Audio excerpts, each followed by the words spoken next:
Hello and good evening, everyone. Welcome to today's live session on syntactic processing and the doubt solving session around that. So we have with us Manish, who would be taking you through this entire session. So just a small reminder to everyone that if you have any questions that you would like to ask, please put it in the Q&A section of the Zoom platform, and Manish would be answering it once the session is over.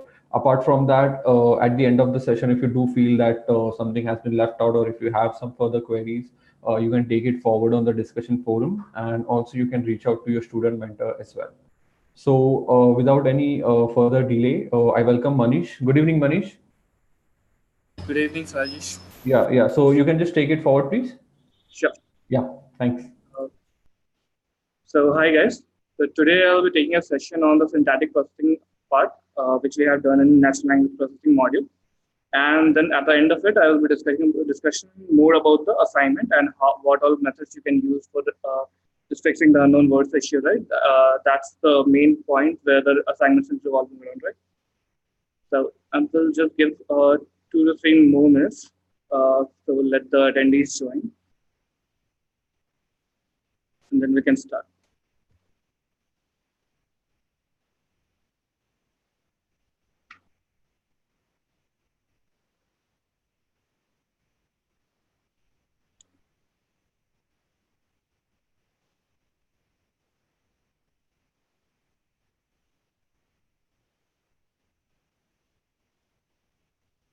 Okay. So I think most of them have joined. We can go ahead and yeah. So Harsh, let me just tell you like when we will be entertaining the questions and answers. So what I do generally is we while going forward and after each topic we'll be having one poll question. So and after that particular poll, while we are discussing more about the solution of the poll, and then at the time itself I'll take all the questions which are there in the Q&A, and we'll just solve it together uh, for the previous topic. And as we move forward, we cover more and more topics, we can accumulate all the Q&A and solve it one by one. Okay? In case there's some urgency, you can post the Q&A, and we can for the next topic also, and we can take it through at the particular poll itself, right? So for this particular question, I can answer it right now itself because we haven't started. Can we use most probable tag and rule-based approach to handle unknown words? Yeah, like we don't have to use CRF for this particular assignment because that will be a bit lengthy, and there are some different methods which can directly handle the unknown words. Right? Like you said, that we can use the most probable tag, let's say noun in our corpus, to directly tag it there, and we can see the boost in accuracy of the model. Right? That could be a modification of whatever it will be instead of going to the CRF. Sure. Sure. Thanks, Harsh. So let me get started with it.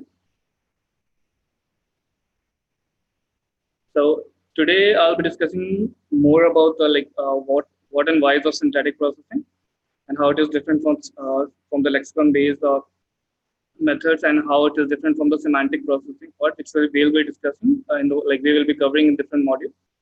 And then I'll be talking a bit about the Bayesian theorem and the HMM models, along with based on which we have just read the Viterbi algo.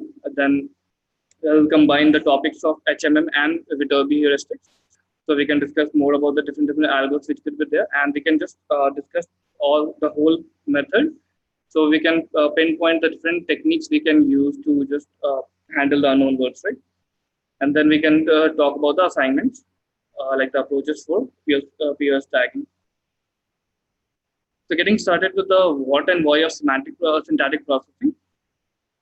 As we discussed in the module also, like earlier we had a all the lexicon based methods. We already learned about the pre-processing steps where lemmatization, stemming, and everything, which was a method which was working on a word level, right? In but while doing syntactic analysis, what we do is we just go through the whole structure of the sentence also, so we can get more meaning out of it, right? One example will be the one given in the PPT slide. So he lifted the Beatles with red cap, right? So this particular sentence could be confusing for the machine. For us, it is bit clear because we can use the common sense from ourselves because we don't generally see a beetle with red wearing a red cap, right? So there's two meaning for the machine which we are going to train. There could be a two meaning that did he use the cap to lift the beetle or he lifted a beetle that had a red cap, right? So to remove that disambiguation from for machine to solve this particular problem, what we do is we go through the grammatical structure of the sentence, right? So it involves analysis of a whole sentence. Like we go through the whole grammar of the word level grammar, then we can go ahead and combine the different dependencies together to know the structure, right? Okay. Okay, I think we are facing some problem with the audio. Uh, Let me fix it. Come on. I hope it will be clear right now. Okay. I think it should be clear now. Just let me know in case you are still facing some issue with the voice. Okay. So moving forward, for like let me go through it once again. We already know that why we need the syntactic processing, and after the syntactic processing, what we are going to get out of it, right? Then moving towards the like different subparts of syntactic processing. So we discussed two different types or the two different subparts of syntactic processing. That was shallow parsing and deep parsing. In shallow parsing, like we do a fairly shallow level of parsing where the technique would not be able to check the grammatical structure of the sentence, but it will just get the grammar, like per word grammar. I think some of the guys are facing some issue. So guys, let me know if anyone else is also facing the issue because I think it's clear from my side. Okay, going ahead. So as we were discussing, we had two subparts: shallow parsing and deep parsing.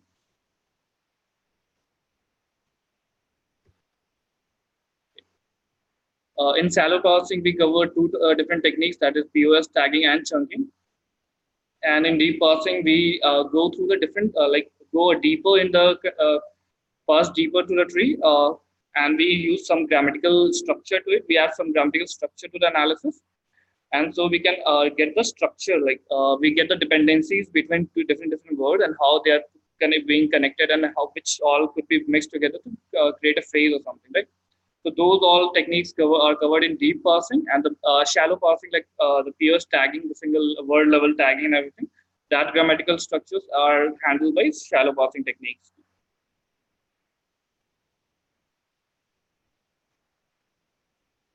So as I was talking, the first one which comes in our mind is the peers tagging. So when we say peers tagging, let me just give you an example, like why we need peers tagging and how we can use it. So there's an example, like whenever we are using Google Assistant or Alexa, like so we can give a command like, okay, Alexa, where can I get a permit to work in Australia? That's a fairly simple command, which the bot would understand clearly, right? So the now the word permit here could potentially mean two things, right? It could be like a verb or a noun.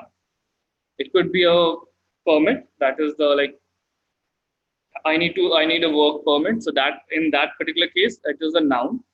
And when we use it as a verb, like please permit me to take the exam. So in that case, it is acting as a verb, right? Based on the grammar itself, the whole meaning of the word is changing. So how actually the bot or any other assistant also, Alexa or any other assistant also is getting to understand that particular difference between the words, right? So those are handled by the POS tags there. It could be handled by POS tags because the Alexa itself uses some other model. Uh, but it could be handled by the POS tags itself because in one case it is a verb, in the other case it is a noun, where and both the cases the meaning would be different. And as we get the POS tags from the structure of the sentence itself, it will be more clearer to understand the whole sentence, right? So that's how we could use the POS. Some other like uses of the POS tags could be, part of speech tags could be the text to speech. Like the pronunciation itself could there are three parts to it. First thing is the understanding part, like how the words would be there, and once we are converting it to speech, there could be different like we can use the previous tags together. Like in here we can pronounce led and lead. So in both the cases, the meaning would be different, and for in different sentences, we need different pronunciation to be there, right? Whenever we are training a bot to use that. And other example could be like to write better regular expressions, or to write better chunkers. If we need to just chunk out few of the patterns, like if we have a particular pattern in a document and we want to chunk it out, instead of going through the whole structure of the string level regular expressions, we can write a POS level regular expression and we can work it out, right? So that's another case where we can use the POS tags. Or otherwise, we have like in information extraction, when we will move toward that more particular model, information extraction, we will come to know about the named entity recognition task, where we generally it is a must to use the POS tag as a feature, which will enrich the extraction power itself of the model, right? So that's the third place where we would use the POS tags. So this is just to know how important the POS tags could be in our industry and for different projects, right? So as I was telling, we will be taking the polls, and once we are done with the poll solution, we will take on all the questions to the all the previous topics. And in case some urgency, we can take the question from assignment or any of the further topics also, right? After solving all the questions, we'll move towards the different new slide. So here the question is, given the peers tagged corpus, so this is the corpus which you are given with, and we have a sentence. From this sentence, wrong seldom prospers. Lexicon, we have to use a lexicon-based peers tags. Let me just remind you, like in lexicon-based peers tag, we will just generally use the frequency. We couldn't use any probabilistic model or anything. We just take most frequent, like which was the most frequent tag for this particular word. So that's the lexicon-based peers tagging, right? So given the corpus, what will be the tag, peers tag for the word wrong in this particular sentence? And we have the options of noun, NN, adjective, that is JJ, verb, VB, adverb, RB. So just in case you guys have some problem in understanding the code,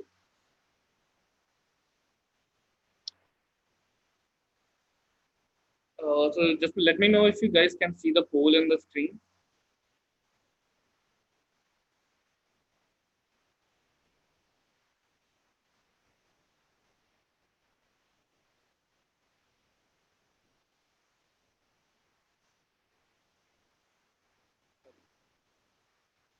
So in case you guys can't see the poll, you can just directly post the answer on the chat, so I can just make sense out of it.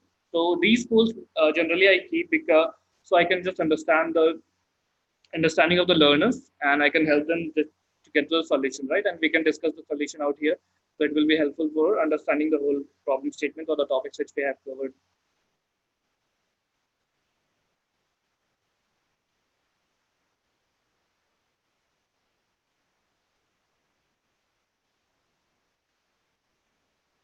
Okay. So by the time if you guys can't see the poll, you can post it on the chat. I'll be having a look at it.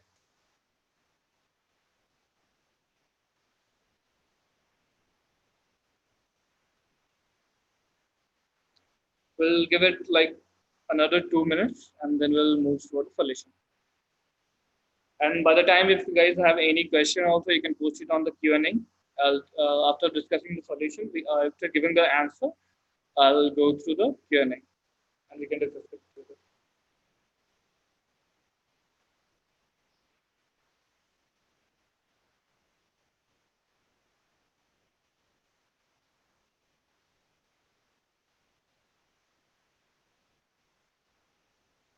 So let me tell you once again, the noun is NN. In case you guys are facing some problem with the tax also. Adjective is JJ, verb is VB, and adverb is RB.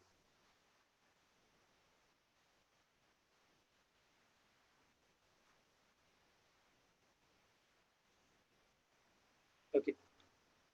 So I think most of you guys have posted your answers. The answer is JJ, that is adjective. So as I already told you, like it was fairly simple question.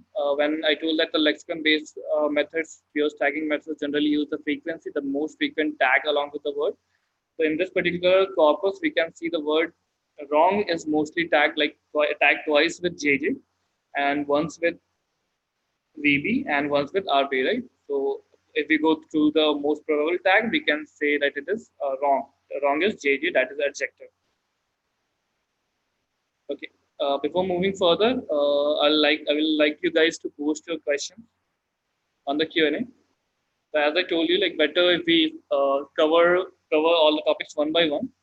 So if you guys have any problems with the previous topics, discussed topics, we can discuss it. Otherwise, we'll move further. And in case if you have any urgency, you can post later topics or questions also.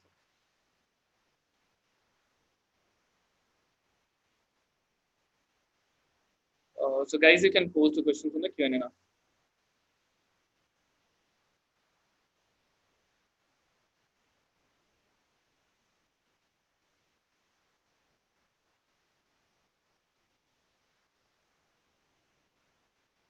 Okay. So there's a question in chat section. I would like you guys to post it on Q&A, so it's like I'm easier. It is easier for me to just see at the pop-ups and the notifications. So what if there is a tie between two tags and lexicon-based tagging? So it will take any of one of them. Okay. So generally, if we go to the lexicon-based methods, it will take probably any one of the two. There's no particular methods using which we can like differentiate between two tags because we are just like directly blindly taking the frequency only.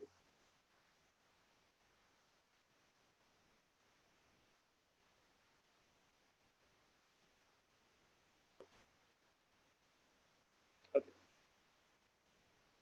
So the topics we covered till now were fairly simple. So I guess there won't be many questions there. As we move further, I think we'll be getting more and more. Okay, so we have two questions.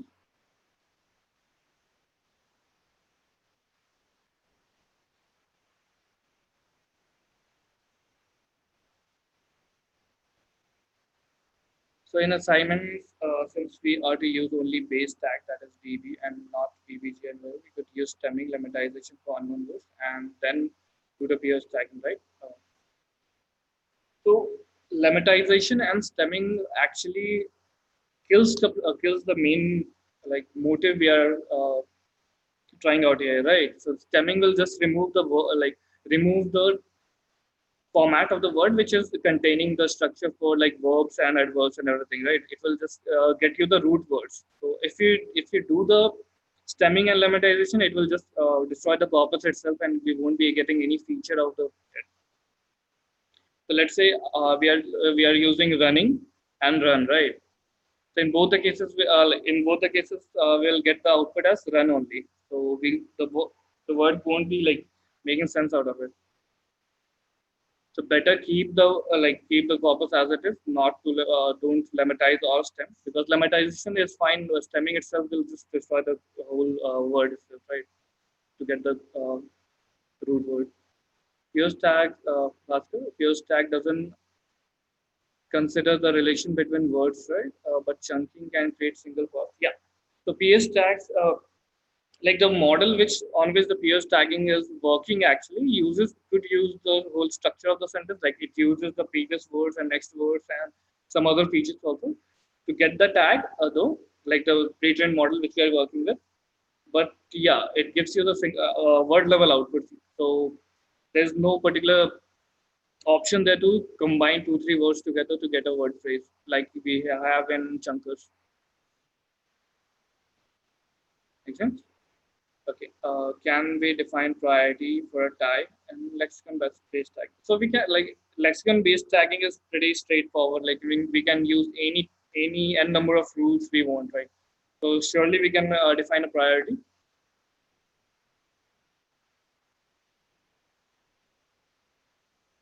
Okay. So there's some. I think there are some questions on the chat section also. Guys, I would like you guys to post it on the Q&A so it's easier for everyone to see and discuss, right? And keep track of. we encounter a new word in unknown words, then what will the peers for that? So in that case, yeah, like we are generally not taking the probabilistic approach here, but yeah, because RB is mostly there in the corpus, and so it should be most probable, and we can tag it with RB. There's we can set one rule for that also. But since we are aiming to do peers tagging, that too only for first classes, shouldn't it be fine to consider both run and running? So this for in that this particular example, we can use run and running. But you guys, I think you guys know how stemming works. It's like it uses a predefined pattern itself. So in case some words are actually having ed and it's not some tense case, and not the case of some change in tense, it will remove that also, right? There are some problems if you go online and search for it. There are some problems with stemming. It will just remove some of the word like characters at the end when it is not needed to remove, right? That. So in that case, you will be like you will be given with more and more unknown words, and I don't think it will be more helpful for you guys also, right? So in mostly in case of period tagging, we avoid lemmatization and stemming.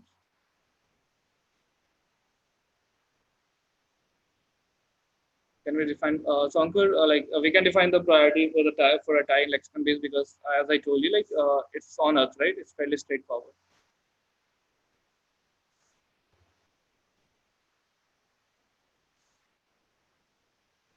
Okay. So guys, if you have any other questions, we can take it now. Else we will move to other something.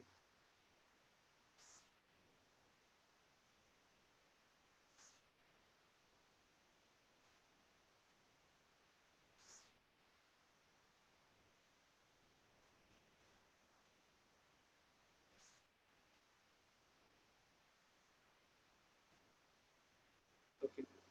So I think we have covered all the questions for the previous topic, and we can move forward. So going further forth, I won't be entertaining these type of more like topics a lot because we have already covered this like discussed it to a bit good extent in the models itself, and we will be focusing more on the Viterbi and the HMM based models, so we can use it in the assignment. Okay, so I think we have one more question. If we try to write rule based tag, we are not sure about the accuracy. Can we use CRF? So as I told you, you can try rule-based methods for unknown words, and you can like if you are keen towards training the CRF, there's no problem with it. But I think the main problem will be the length, how lengthy the code will get for, and how troublesome it will be for you guys, right? Because we have tested few of the methods to improve the accuracy, and it has shown good results. Like simple changes in bit of it will handle the unknown words, and it will give you a bit of boost in the model. So in case you are not satisfied with the results, which after changing few of the using few of the methods with every modification, in that case you can after doing the modification you can write your own code in CRF module also, just to test if the accuracy, like if you're getting enough accuracy boost in that particular corpus, right? So there is no problem harm with that. Hope that answers your question, Sandra.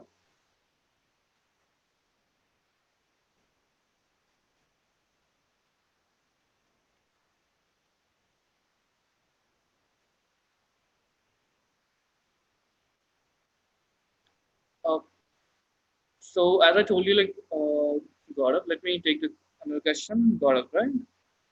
So as I told you, in this particular case, when we are working with grammatical structure of the word, because we are tagging it, obviously you can use lemmatization because it is nothing but the spelling correction words, like spell correction and getting the rules if the word is available. So basic difference between lemmatization and stemming is that only if the word is available, you can go for it. You can go for it. But in stemming, even if the word is not available, it is not a feasible word, or it is not a correct spelling of the word, still the stemming rule will be applied to that particular output.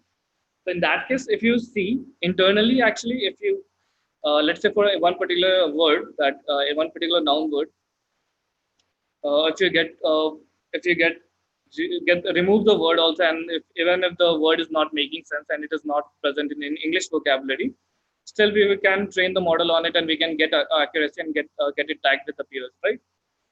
But that particular model could be like used in another case or with another example where we won't be using lemmatization or stemming, because we'll be thinking that it is directly like given the output, given the sentence, it is already a good particular example, and in that case it will likely fail because it will be taking that particular word as a that particular word as an unknown word, and it will tag it like tag it accordingly, right? So in that case, the accuracy will decrease generally. And in the corpus we are working with, mostly we don't need much pre-processing because it's already a good level, it's already has a good level of structure to it.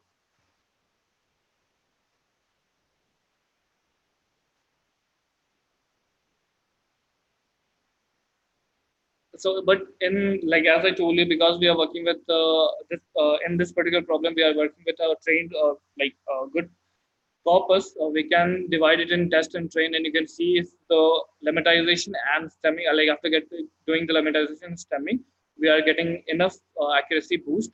In that case, if you're helping you out, there's no harm in doing that. But I would like while training a model, generalized model, I generally skip these methods because in certain examples it fails a lot, right? The stemming acts like stemming particularly. So Samrat, there's no option to like there we can't unmute like we don't have the option here, controls here to unmute you for there. And the question, can we follow the approach like say for word, what has emission in zero, with we carry the CRF model? We can do that for sure. It could be like technically it will be taken as a modification of Viterbi. It will be taken as a good modification of Viterbi also. But as I told you, like if you go simpler, let's say one approach could be taking only the transition probability and leaving out the emission probability, right? So in that case, the overall probability won't go to zero, and you will get in that particular case also you will get some maximum probability for some tags, right? And you can tag the word with that. So these are our simpler methods. As I told you, like this is one of the approach, and regular expression based taggers are another one. Unigram, bigram taggers could be another one. Like not unigram, it's a basic lexicon based method. It will be basic lexicon based method. The still regular expression based method could be a simpler approaches to it, right? So I would suggest you guys go that there first, and then train a CRF model, because training a CRF model needs lots and lots of like feature engineering to get better accuracy. Given this particular data set is already a bit clean and we have good volume of it, the CRF should get good results. But still, for some other cases, if you are training a CRF, I think it will like need much of your time.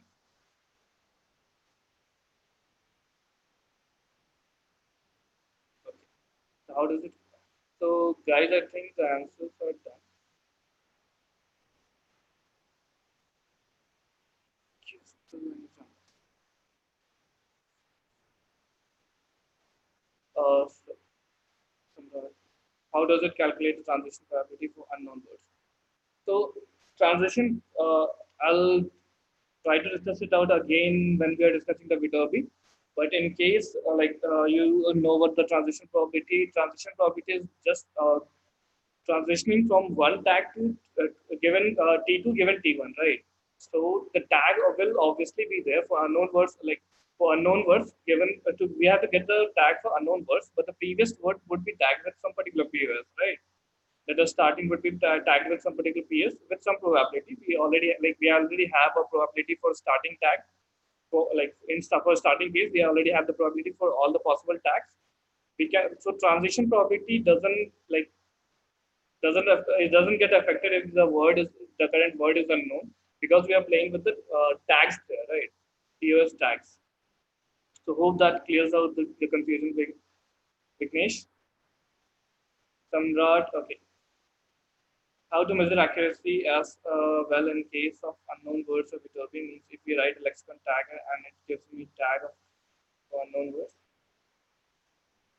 So if you're writing a lexicon tagger, like I don't know how you're like planning to give it a tag to unknown word because lexicon generally works with the frequency of the word, the tags given associated with that particular word, right? So that shouldn't work actually. But in case you're trying to measure the accuracy, you can take like you have to divide as given in the problem statement also you have to divide the whole corpus and training and validation set. The validation set should be of 5% of the whole data, and using that you can get the accuracy over that, right? And we also have a test data which is provided in the assignment. You can test it there and see if the words null words are getting corrected, right?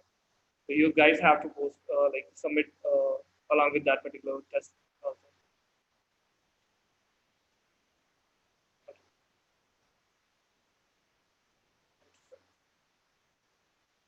Of course, like how do we know it's correct is simply the boost in accuracy which you will get.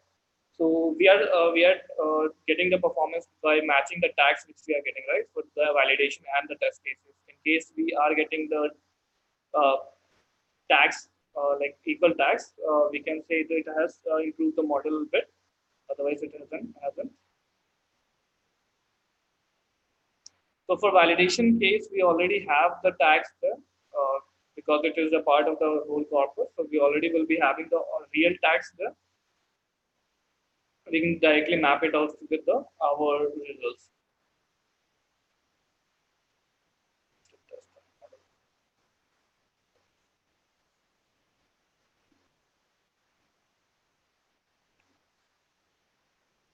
So you just get the tags there. We can test it out in case we don't have the tag. But you can test it out on the validation set which we have created, the 5% of the validation set which you have kept it aside, right?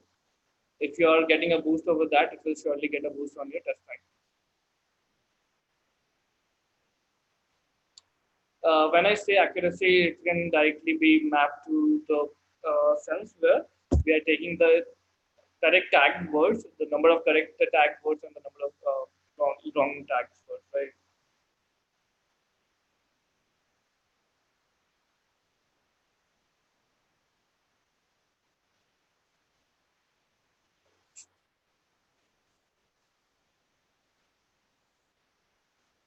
Yeah, you can see the like score. You have to validate the score with the validation set only.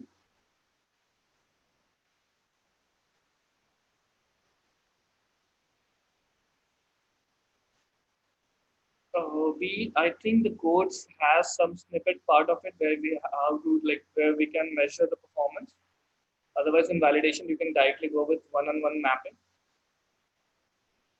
like when for which particular for how many words we are getting wrong tags and for how many words we are getting correct tags. So as I told you, like when we are discussing the Viterbi, it will be more clearer. So like for some cases where we are saying like how the transition probability will be present in case of unknown words. So those doubts will be cleared out after discussion of the Viterbi algorithm. Right? So then we can move toward the more real problems which you could face while creating the code.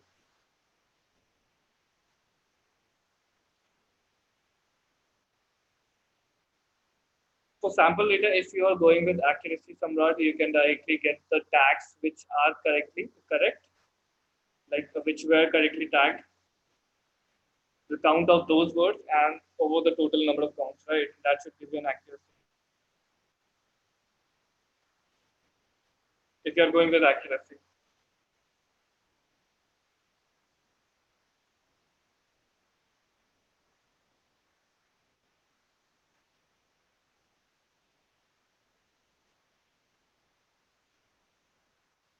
So I was telling it about the validation data.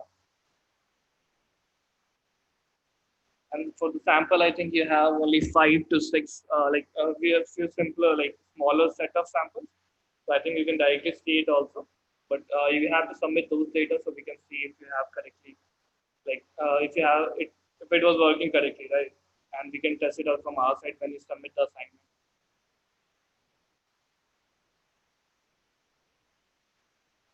So you can see if the so in case of training the data, you can see if the while in the validation on the validation set itself, you are getting some boost in performance. Surely it will consider some of the test cases also, and you can see some improvement in test cases, right? We can test it out from our side.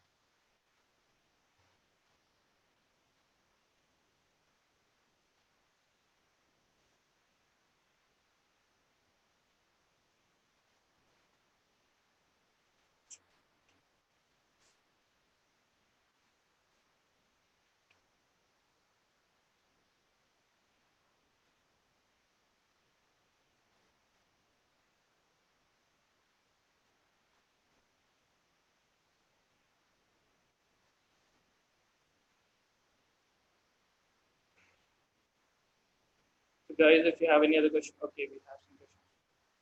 Did you get the tags from Algo? Yeah, you can surely get the tags from Algo one. I have to get it back to the assignment and check if the test cases were provided with the tags, correct tags or not. In case it wasn't given, it would be like in for the case where you can submit the answer and we can test it up from our side. If it's given, then you can test it directly. Right? But I think it will be fairly clear because you have the test cases there, and you can directly run any particular PS tag and see the results, correct results, and you can test it out. We use that used in back of the Unigram tagger.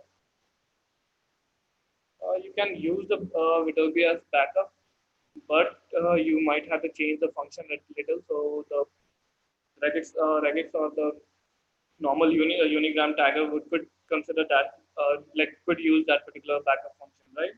So you have to just check out like what should be the structure of the function which the Unigram tagger function could ingest, right?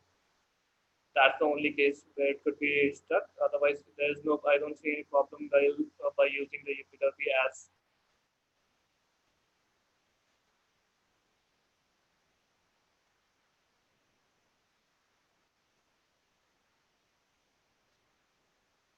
What does the tag X mean? I don't see it like there shouldn't be a tag X as such, but in case there's a particular link provided in the model, we can see all the tags there. But as such, we don't see any particular tag like word tag getting tagged X. And in if it is present, I don't remember it right now. You can directly go to the site and see if it is meant for some particular grammatical model, right?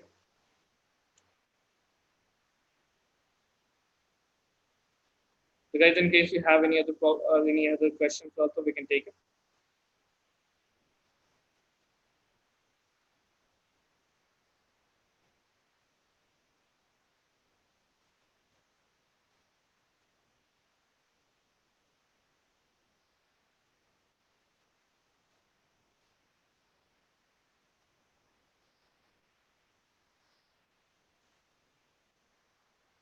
So guys, if you have any questions, this is on the Q&A. We can take it and we can move toward the next topic.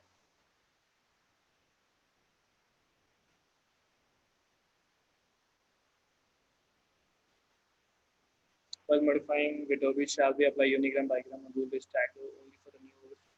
Actually, it will be better if you do that. There's no hard and fast rule where you have to use it only for the unknown words. You can use it directly. It should just give you a boost in performance, as I already said.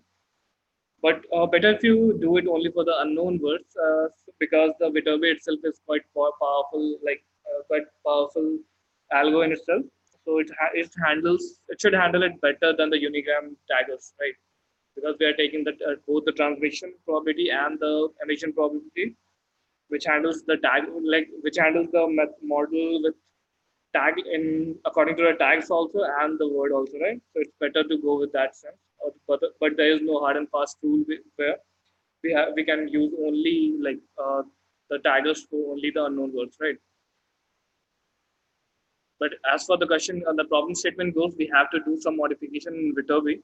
So we have like you can do it only for the unknown words, and you can just fix it there, right?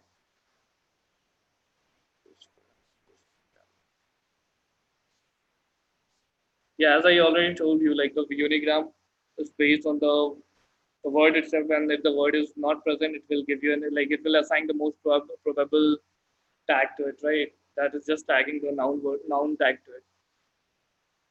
And in that case also it might fail, and you might have to give a backup tagger there.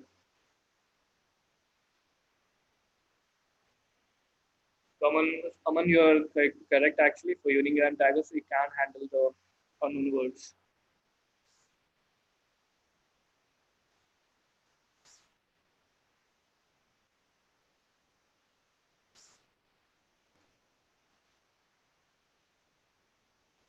Guys, if you have any other questions, post it on the Q&A.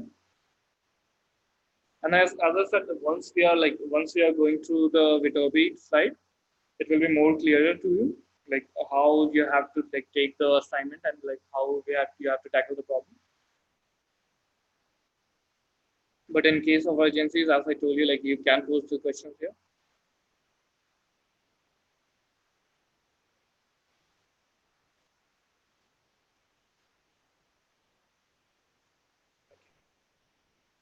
So Aman,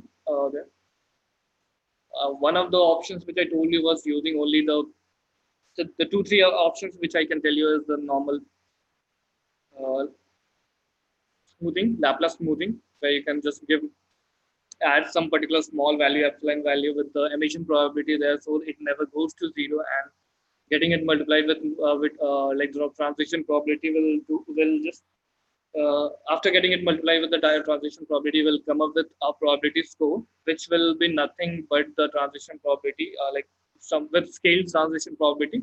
In that case, also you are using only the transition probability. Otherwise, if you don't want to do the Laplace smoothing, you don't want to add some particular epsilon value with the emission probability, because adding some particular value of emission probability won't need that much of code change, right? You can do it directly, and it will just handle all the transition. It will just control the whole thing with using the transition probability only in case of unknown words. Otherwise, if you are going with some particular if you are good with some code change, you can do what you can do is you can do a given if condition there. In case of unknown words, you can just take the like make the emission probability one, or just remove the emission probability and change the function for the probability score, and you can take the transition only the transition probability in those cases, and then take the maximum out of it, right? So those are the one of the options. Regular expression based methods are another option. And in case you guys are you can write any other rule based method also, getting using the tags, that could also be an option, but I don't think that will work like it that will give you a boost in performance rate.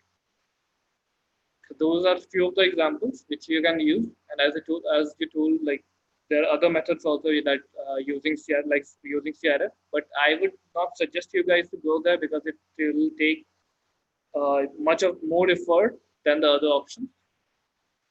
And anyways, for the further models, we can go with the CRF. After reading about the CRF and other models, you will get a chance to use your skills there, right? I will suggest you just keep it simple and just learn more and more about the Viterbi and the normal methods which we can use, right? So hope that answers your question, Aman.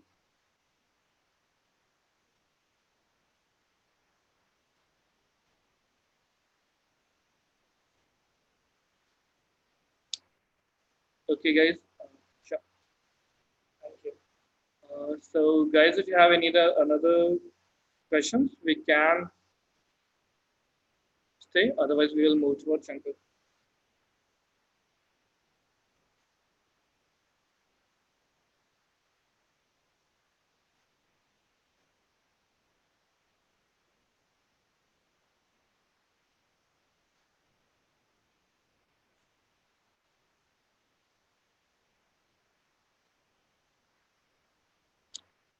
Okay. So I think that is we are done with the Q&A. Now moving to our chunking now there, and we will again take up all the questions when we are discussing another pool, right? Pool solution. So as I told you, like we already are familiar with the chunking and other approaches which uses some grammar structure. to chunk out, like to combine the tags together or just reduce the tags together. So one of the approach is chunking. Chunking mostly works on top of the POS tag. So once we have tagged the words with according to their corresponding POS, we use some rules like regular expression based on the POS tags, and we use it as a grammar. Then we use the chunker. That's nothing but a regular expression parser. We pass the dictionary to that, the grammar to that, and then we chunk it out, right? So as you can see, there's an example given, the code example given. We have a sentence where the big black dog fought the wolf. So we have given one grammar there, regular based on regular expression where the determinant could be there. There's a question mark. Then there's a JJ. There could be a JJ. There could be multiple instances of JJ, and at last it should end with a noun, right? To assign it a noun to a noun phrase. And as you can see, after getting the chunker, we can draw the tree, and the code is provided there. Once we draw the tree, we can see how it has came out to be. So DT is there. So for some, there are two instances of noun phrase. One is where the big black dog. It started with a DT. There were two JJ. That is big black, and then there was a noun word that constitutes a noun phrase. Another case where there was a DT and an N, and there was no instance of JJ. That is the wolf. These like This particular method is generally used where we have to extract some information out of some particular uh, inputs. Let's say sentences, or it could be a form. It could be a normal parser like PDF when we are parsing a PDF or CSVs, and we want to get some information out of it, important information out of it. Instead of going with a string level, going to a string level, if we can write it over the PS tags also, we can get it out there. We can write the grammar on the PS tags using regular expressions, and we can chunk out things, right? Once we have created a tree using these chunkers, we can parse the chunker and see which all were created or the combined together to create noun phrases or the phrases which we have defined, and we can use that phrase to build our algo over that, right? So it is generally being used in industry like that, and otherwise there's nothing much to it. So moving further, so once we discuss the shallow parsing method, we will we like as I told you, like there are two parts to it: shallow parsing and the deep parsing. We already done with the shallow parsing method. We saw how important it was and how we can use it. Now moving to the deep parsing method, that is constituency parsing and the dependency parsing. So till now we didn't we had few instances where we could write the rules and we can see the dependencies between or the method how like they both were combined could be combined together and merged together. But in constituency parser, what we do is we define a grammar where to by using the PS tags there, and using that we can run some search using some search algo also. That is the bottom up and top down methods which we have discussed in the model. So we need some searching algorithm along with the dictionary to create the constituency tree, right? So the tree breaks text into sub phrases there, and those particular sub phrases contains could be contain non-terminal phrases, like non-terminal cases where it is a phrase, let's say noun phrase, verb phrase, or noun itself, and the terminal conditions where we are using directly the words itself, right? So those act as a terminal word. And in this particular case, the edges are unlabeled, so the edges won't make sense. So as I told you, like how actually the constituency parser works is it uses the context-free grammar, that is the grammar, along with the search algorithm to divide the whole sentence into sub phrases, which you can directly use it together for either the word understanding. Like say, we had an example in the model where we could see which word is connected with which phrase for better understanding of the whole sentence. That is one of the options. As I told you, like we are not spending much time in that this particular section because our main aim is understanding the peers tagging and understanding the and solving the doubt on peers, right? And the Viterbi. So we'll just touch these topics from overview, like we will give an overview of it. In case you guys have any problem, we can discuss it further. Otherwise, we'll move towards our important topics, that is Viterbi and HMMs, right? So as I told you, there are two broad approaches for passing the sentences using CFGs, that is top down and bottom up. The top down, in the top down, we saw that it started with the whole symbol S, and then it produces sub phrases and saw which all like which tree passed the whole sentence nicely, and we will see that tree. We saw that there's a backup, and then in the bottom up, what we saw like there was stacking. Step-based method where we would stack and reduce the whole method according to dictionary, and at last of it we'll keep on combining till we reach the sentence S, right, complete sentence, and then will be done with the tree while creating the tree. You saw that the bottom approach is much better, like is better than top down, because the top down is a prone tool. In infinite loop, we saw that in case of the we have left bound rules, it can be stuck in infinite loop. So that's why we went to the bottom of approaches. Then we discussed a little about the probabilistic context-free grammars. So in probabilistic context-free grammars, we saw that it is nothing but another format of context-free grammars where we could define probabilities for each symbol or phrase, you can say, uh, which will help us to decide between multiple possible trees. So which particular, like in case of one particular sentence, if we are given three possible or plausible trees, we can decide on like choosing one of them. For choosing one of them, we can use the combined probability. So it will be much clearer if we do an example on it. So there's I have given a grammar.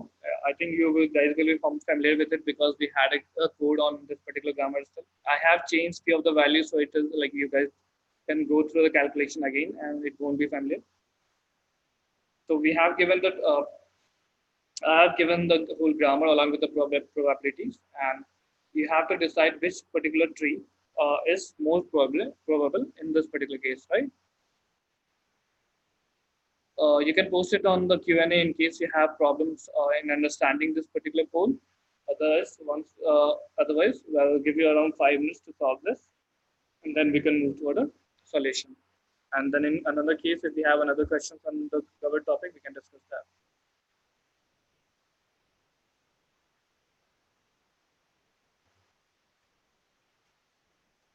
So actually, I am sharing the screen right now, and you can actually see the slide, like the question slide there. So in case you have in case you can see the slide, let me know.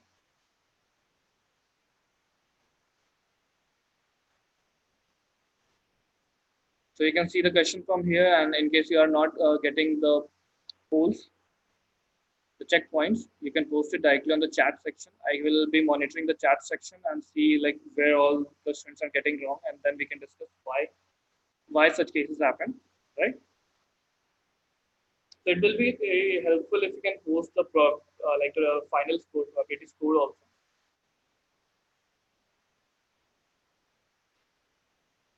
Otherwise, you can just give me the option, whichever option you feel is correct.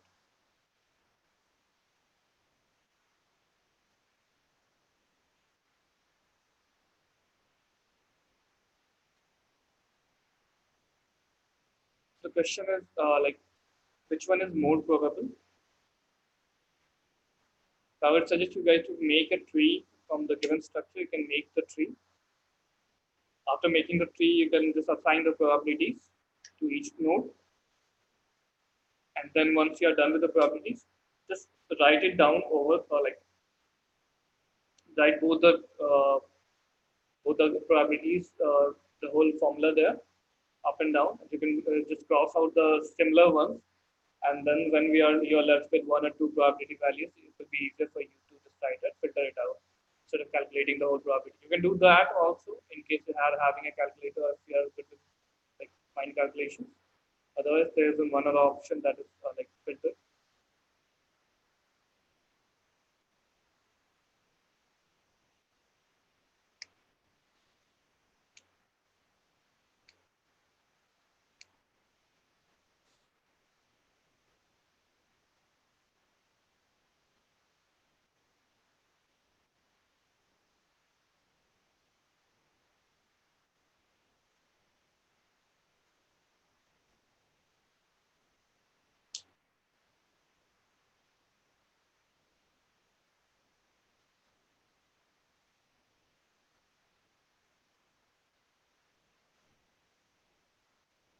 So guys, we should wait another 3 minutes or so everyone can will solve it and can post the answer.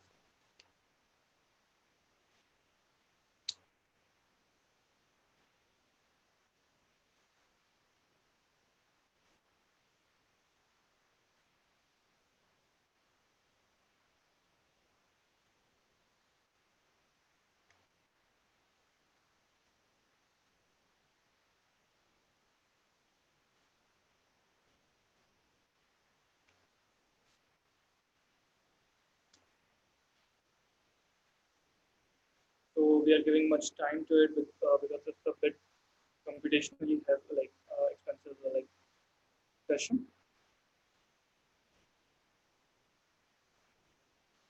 It will be computationally expensive. So,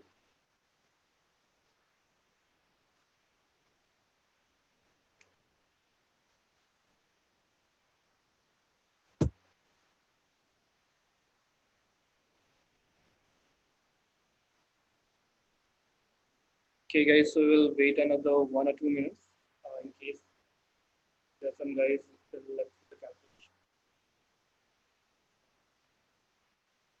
I will suggest all of you guys to attend, like attempt it. It will be like fun actually for you guys, and it will just get you revised with the topics which we had covered that module, and again which we are discussing in this particular PPT also, right?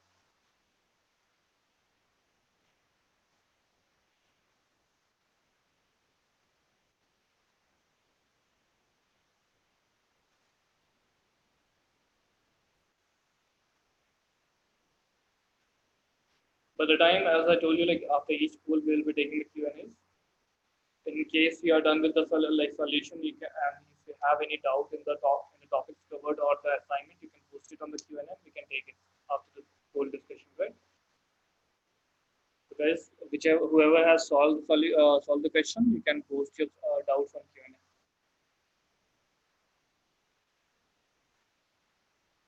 And in case you have any doubts on the whole question itself, feel free to ask that on the Q&A also.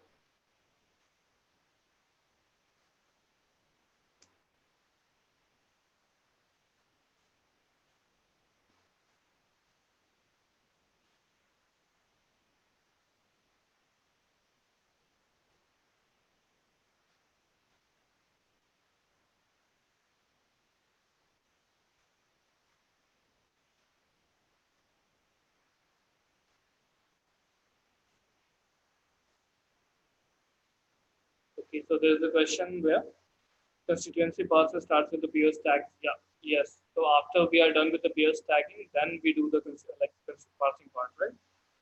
So in case we are like assigning wrong tags to the words, obviously it will start like it will go ahead with the particular peer tag which you pass, right? Whichever peer tag, be it correct or wrong, it will take that only.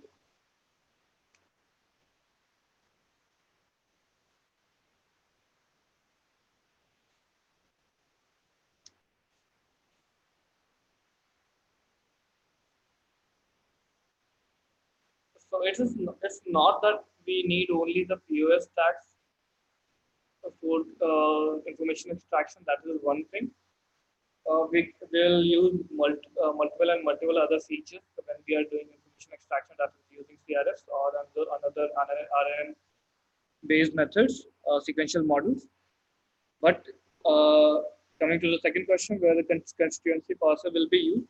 So bit back, if we go a bit back in the industry, when we were struggling with the dividing the sentences itself. So in case a particular paragraph where we want to extract the information from, in that cases, if we want to divide the whole thing between two sentences, let's say, or two noun phrases, and we want to work only with the noun phrases, right? When you see that noun phrases are only the sentences or only the parts where we are getting information from. So in that cases, we use the constituency parsers, and along with that, that is the like where we generally use it right now in the industry. But it could be also be used to understand the structure of the sentences, right? In case we are not using any deep learning based models or direct models, we can use it for natural language understanding itself. Like we can see, as I gave you an example, where we were getting confused, like between the meaning of the word itself, like sentence itself, if the bug is wearing the cap, or he put like he picked up the bug using the cap. So those type of information could be cleared once we are done with the constituency parser and the dependencies parser, right? So you getting after getting all the information, we can use it all together to just remove the disambiguity from the understanding sentences understanding, right? Those are the cases where it was getting used. So nowadays, because we are more keen towards the deep learning based models and directly generative models in one sense, and simpler models, let's say for information extraction, we use sequential models like CRF and RNN. We don't generally don't see much use of it in our industry, but it is getting being in use right now because there were many and like several projects already in industry which is using this. So it's already also like it's present there in the industry. It's not in the hype section right now.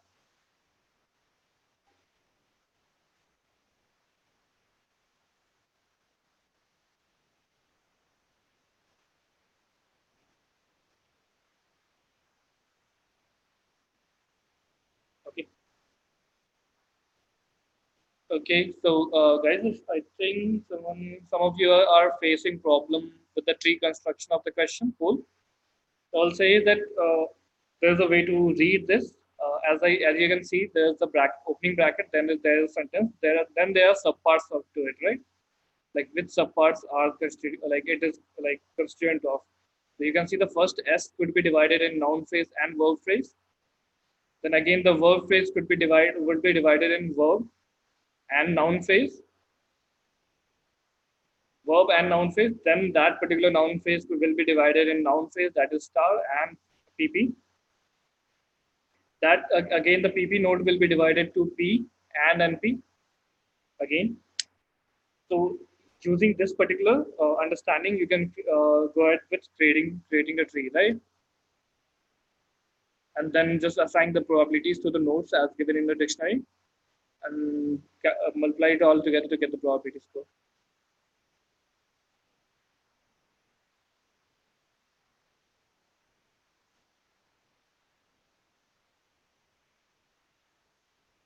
That is one way to do that. That could be one way to do that. Sidearm. We can use the tags there, like it is if it is a part of NP or it is a part of VP, that could add like boost the performance of the CRF or a sequential model for sure.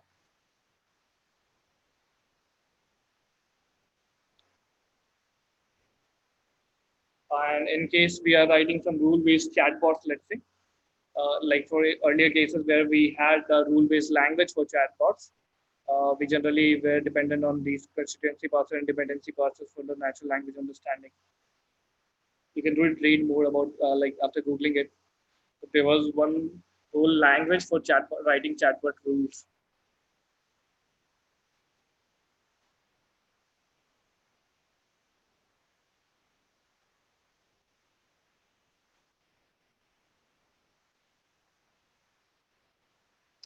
Okay, so moving forward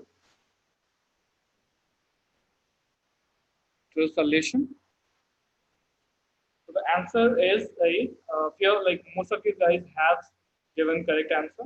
That is A. So the calculation would be something like this. After drawing the tree, you could see the first output will be around 0.000648. That is nothing but the noun phrase astronomer, not astronomer. Zero point 0.1 into the verb phrase zero point 0.9 into the verb 1 and P zero point 0.4, and then there's a noun phrase that is 0.18 for star PP, you will get 1, then again P you will get 1, and then P you will get 0.1. That will constitute to 0.0068. Similarly, if you draw the tree for the second option, like second tree also, and assign the nodes, you will get the probability of the score as 0.00162. Here the first one should be the most probable one. Moving further, uh, if If you guys have any issue with the solution, you can post it on the Q&A. And in case you have any issue with another topics also, you can post it on the Q&A.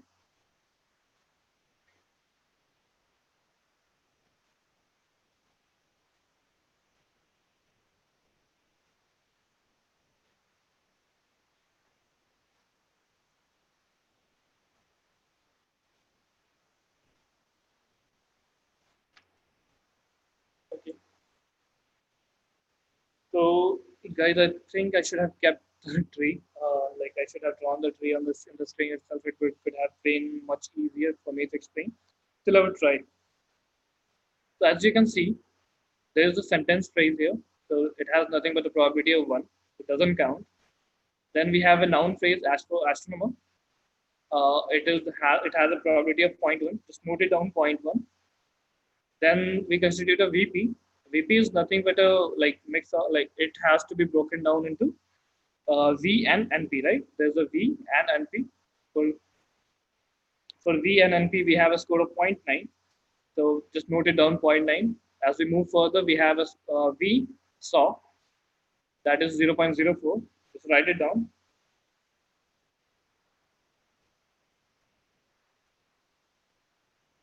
Again, if we move further, we have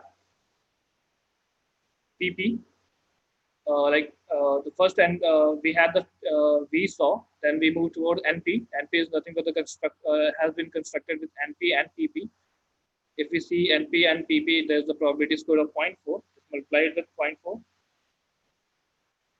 Again, if we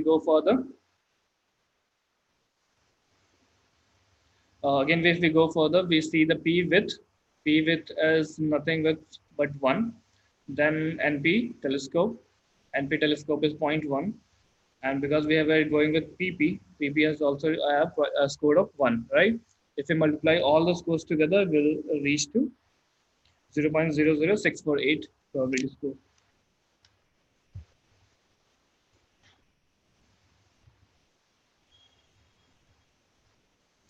Just let me know in case you guys are not able to like understand the tree.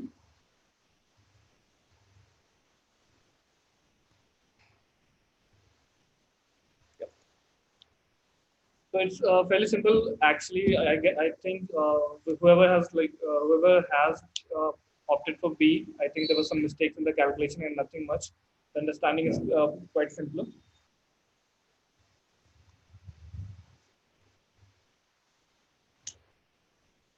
Okay. So guys, if you have any Q&A, if we can take it. Otherwise, we'll move towards another option.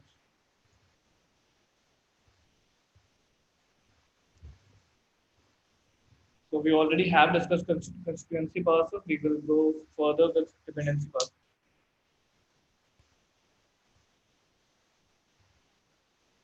And then after that, we'll move toward the Viterbi. So I don't think you guys have any other questions on this. Then we will move toward dependency parsing. As I told you, there were two parts to it. The deep parsing, we had constituency parser and we had dependency parser. The first one gives you the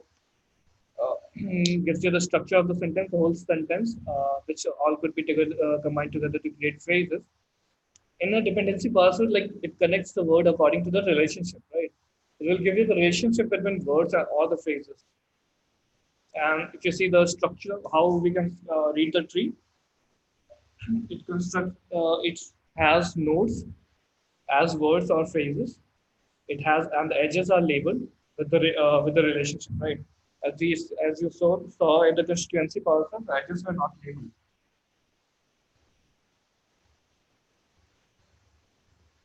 So, as you can see in the option here, what films featured actor Jim Carrey? So there's a noun, pronoun, and verb. You can see the verb is how all the phrases are connected together with and subject and object relation.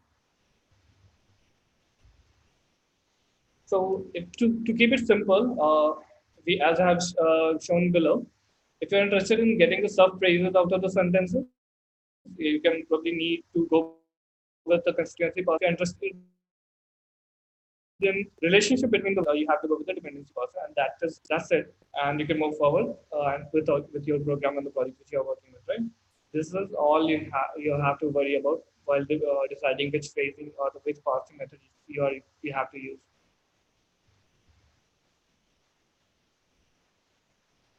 So now to moving towards the assignment sections and the related topics. Starting with the Bayes and Markov, just to jog your memory a little, like Bayesian rules are nothing but two just simple method to calculate the conditional probability. Probability of A given B, we all know the formula. Probability A given B will is equal to the probability of B given A into probability of A divided by probability of B, right? This is this is one particular important formula which we had used to derive the derby. Then we had Markov model. We discussed what is the Markovian assumption. The Markovian assumption is nothing. Markov model is nothing but the probabilistic model, sequential model actually, which has a Markov which follows the Markovian assumption. That is nothing but the probability, like the probability scored, the next output, next state could be predicted based on the current state itself, and we don't need any historical features. Right? That is Markovian assumption. Don't need to depend on the history. Present is enough to predict the future. So we all are a bit familiar with the Bayesian formula. There's a simple question here, which you can follow. So bag one contains three red and four black balls, while another bag two contains five red and six black balls. One ball is drawn at random from one of the bag. What is the probability uh, that the ball came from bag one, given a red ball was drawn, right? So you have to calculate probability of bag one given red ball, right? As I've already given you the all the needed information here, I think, because bag one contains three red and four black ball, you can get the probability of given bag one. It is fairly straightforward question, but it needs some calculation. So I think 5 minutes should be more than enough for this. Those of you who can't follow the PPT, like you can post it on the Q&A. We'll see if you guys are still facing the problem. And those of you can't see the poll itself, you can post the answers on the chat section.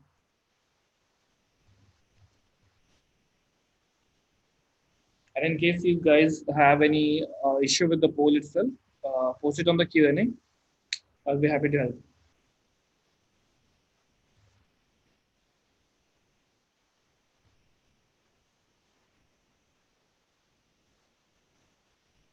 Guys, I will suggest all of you to attempt these particular questions which we are following, because we are keeping a note of it. So to see if all of you are answering it correctly, or if you guys are not answering it at all.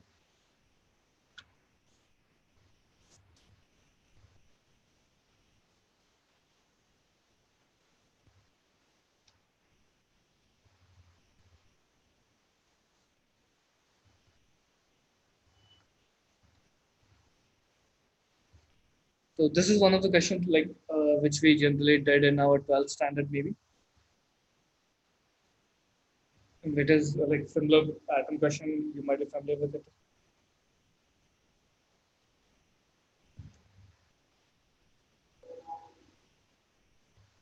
Sure.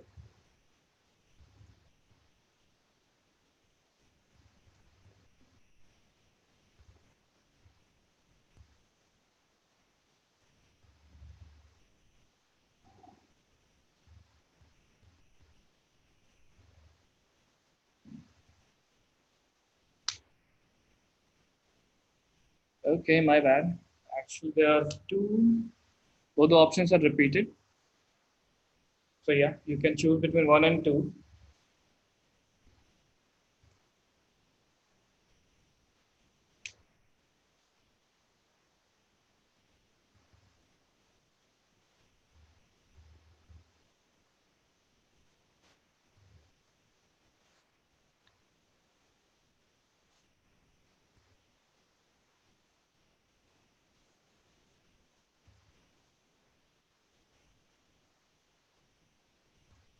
You already know the answer.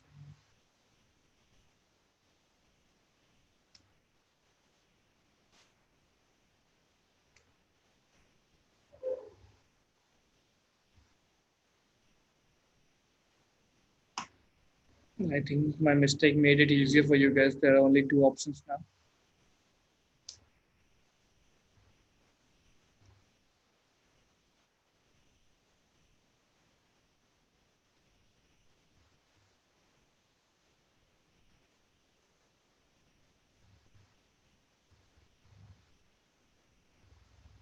So, guys, and I would like you, like all of you, to attempt this actually. In case you're not reaching that particular number, it might there might be some problem with the understanding of the whole Bayesian theorem itself. So, I would like you guys to attempt this at least. In case you're like you already know the answer also, you have, or you feel that the answer should be some particular section option.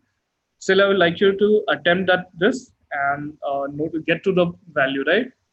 In case you are getting some different value, just post it on the Q&A and see like where you are lagging, right? Where the understand where we are lagging in the understanding.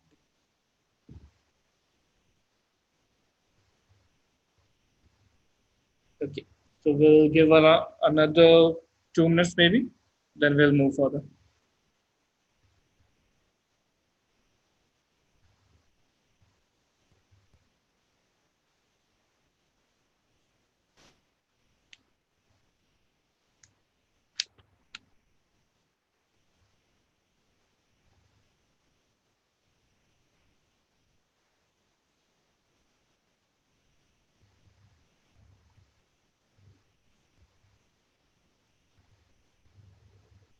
Till now, only four of the learners have given their answer. I would like you all to attempt it at least, so you know if your like understanding was correct and you understand the questions correctly.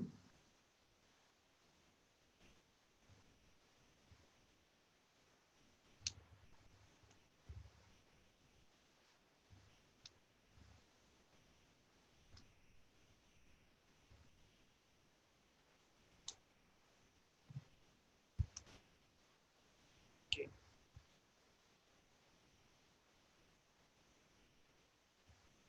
So guys, in case you're not like you already know the answer, but if you're not getting there, just post that also. Maybe I can help you with the understanding and help you with the calculation. Let me give you some pointers here, like probability of bag. We are calculating for probability of bag one given red ball will be equal to the probability of red ball given bag one into probability of bag one divided by probability of red, right?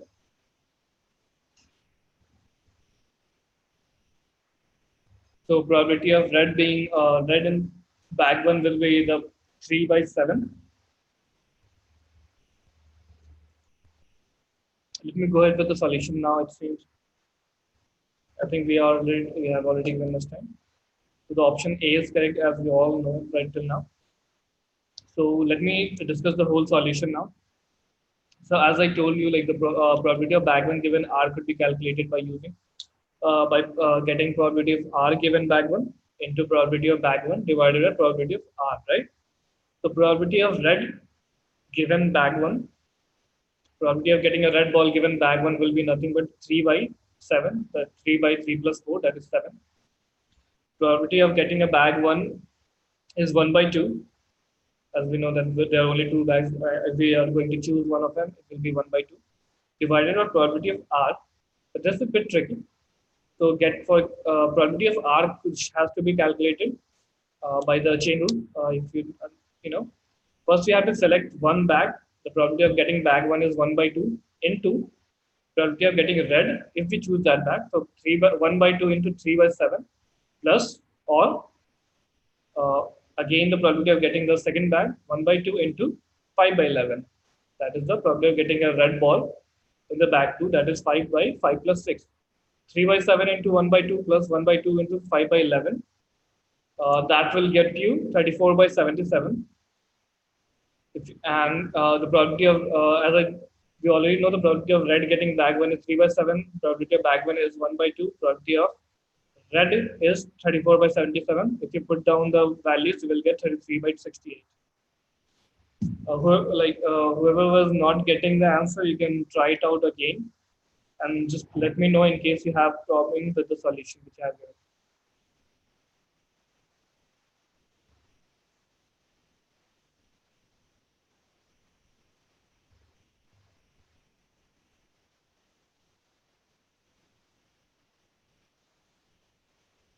Okay. So probability of getting like selecting bag one is 1/2. Probability of selecting bag two is 1/2 again because it is equally probable. So this is the probability of selecting the bag, right?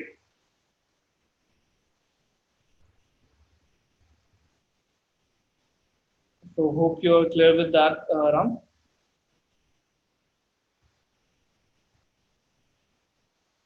And probability of uh, the probability of getting a red ball will be equal to selecting bag one, that is 1/2, and getting a red ball into 3/7, or that is a plus sign. Probability of selecting bag two, that is with a probability that is 1/2 into 5/11. Probability of getting a red ball if we select the bag two, that is 5/11. So it will be 3/7 into 1/2 plus 1/2 into 5/11. That will get you 33 by 68.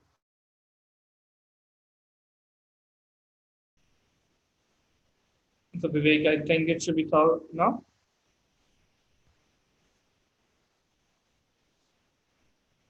Guys, if you still have some problem, you can go ahead and post it out in the Q&A. We can discuss it out. Otherwise, we move forward.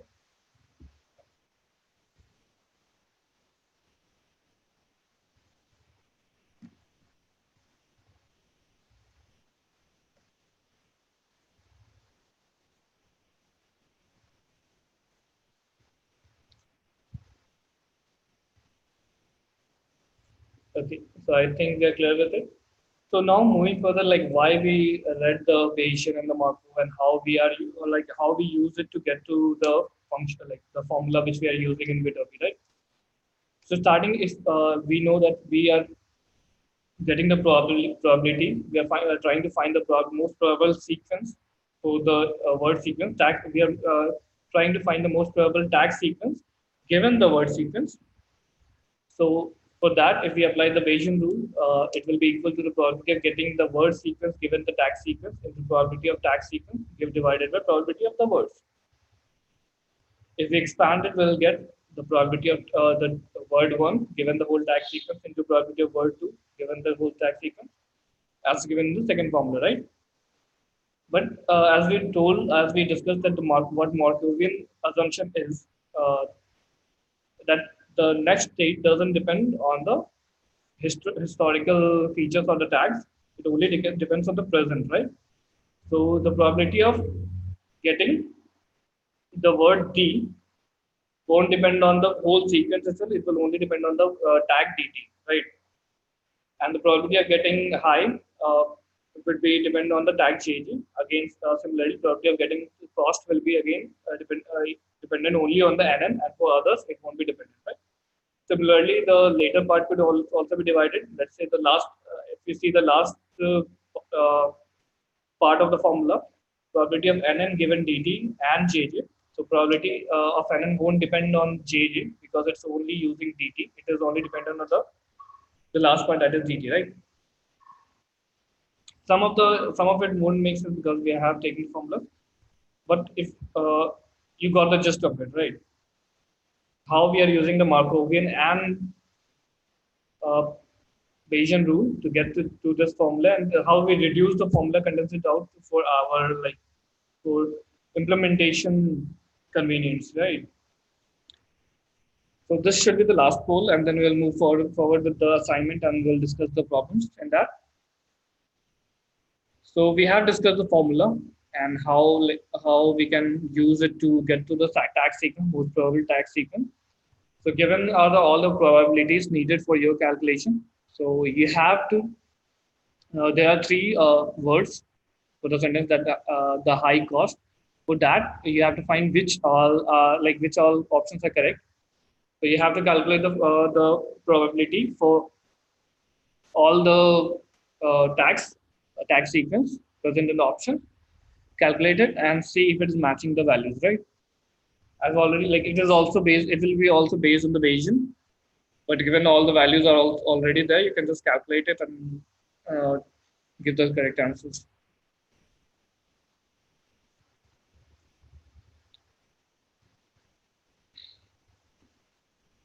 In case you guys have any problem with the poll, you can post it on the Q&A.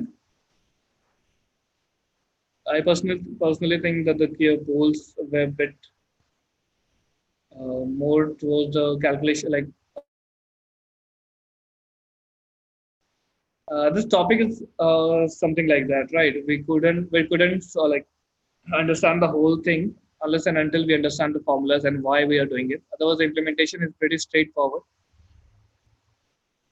I want you guys to understand the gist of it, like how we are using the Bayesian, how we are using the Markov, and then how we are reaching the Viterbi algos, which we are using for the Pierce tag, right?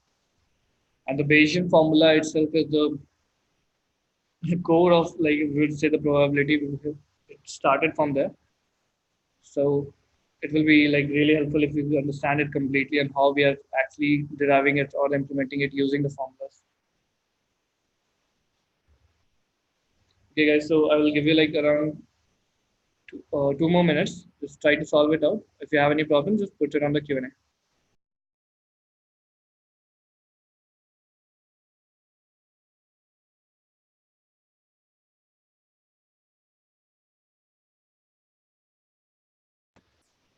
Guys, again, please attempt these questions. Though it is a bit computationally calculation heavy, still I would like you guys to attempt it. And in case you are not getting the results, it will be really helpful for you also to know why you were not able to get the particular value. If you had some problem in the understanding or if you had some problem in the calculation itself, it will really help you guys and it will be really fun also because we have been working on in our laptops a lot.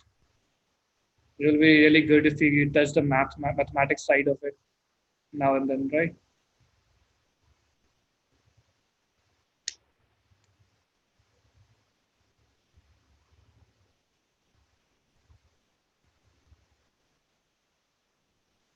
Okay. So fair point, actually. I don't think the 2 minutes should suffice, but still, I would like you guys to try. Otherwise, we can you can take another 5 minutes maybe.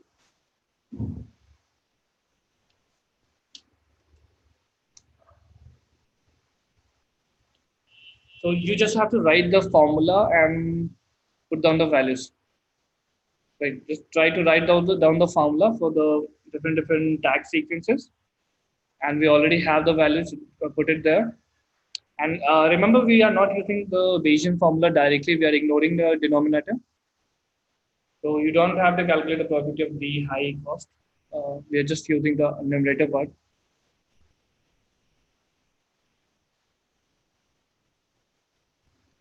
So as you can see that like between 1 and 2, only one option could be true. So that decreased your computation. You also only have to calculate three of the sequences, and for the third sequence, also like the fourth sequence, between the fourth and third sequence, the last part is same, right? Yep. And guys, make sure if you're posting on the chat section, you can post it on the like directly to the panelists, not to all attendees also. So in case guys, people are trying out all the options, let them try. Still have time. Like we have around 5 to 6 minutes there. If you guys have solved it, just post it to the panelists. Thanks, Adi.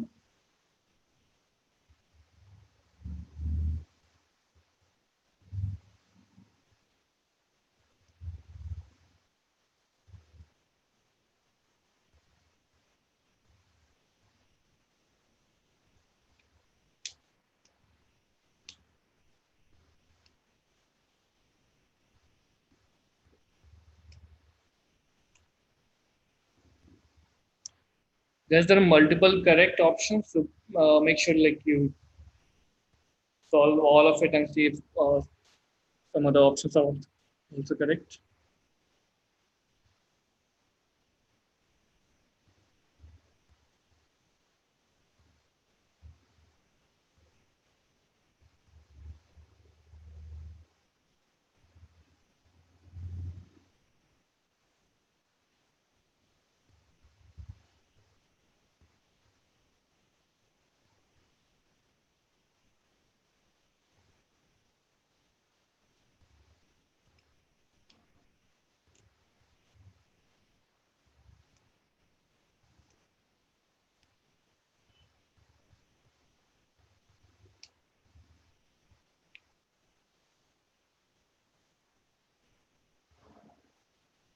So I believe all of us are a bit rusty in the mathematics side. We haven't like used the formulas.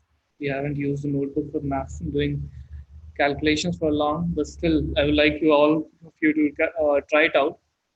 It will be really fun for you, exercise for you also.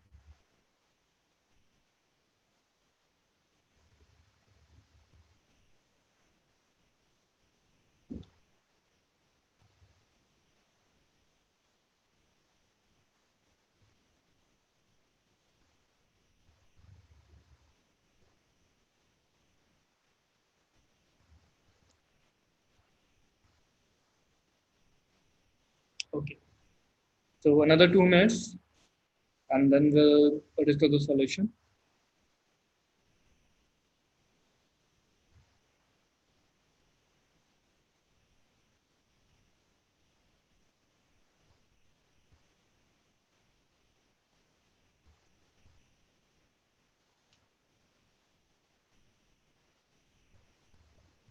So by the time if you guys have already solved it and you have some doubts for the assignment or the any other topics, you can post it on the Q&A. And in case you guys want to post, like if you want me to uh, revisit the whole poll question again and just make it a bit more clearer to you guys, you can do that also. Just post it on the Q&A. So guys, 1 more minute and then we'll move to a solution.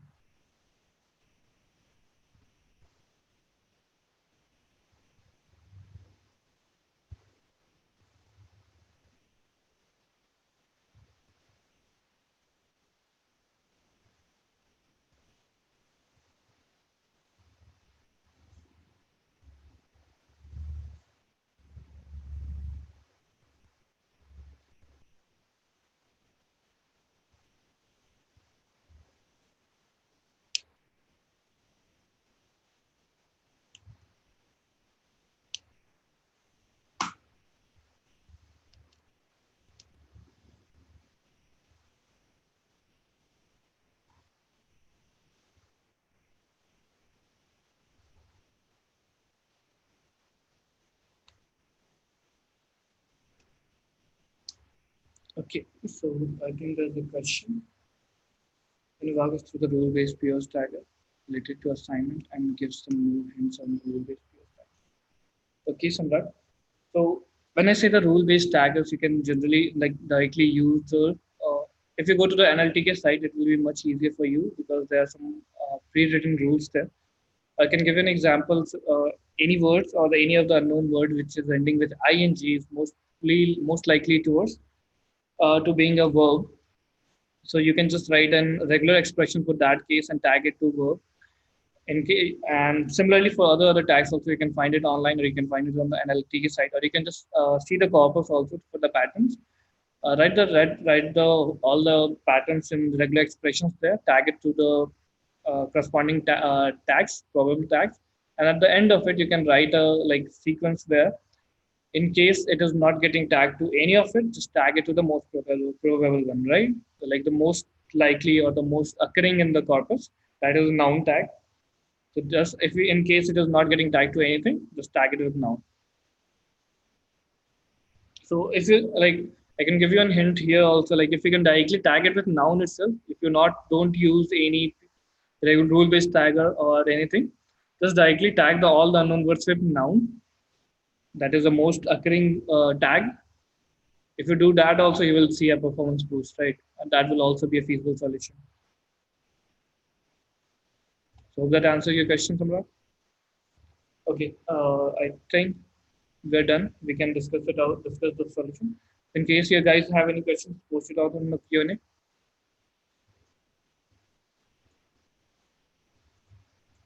Okay. So Ram, please post the questions on the Q&A. So let me see. Regarding the previous question, say someone handed over the red ball to us, and now we are trying to figure out if it was from bag one. So it is equivalent to considering the bag balls are taken out of bag, spread on floor, and then picked a red ball.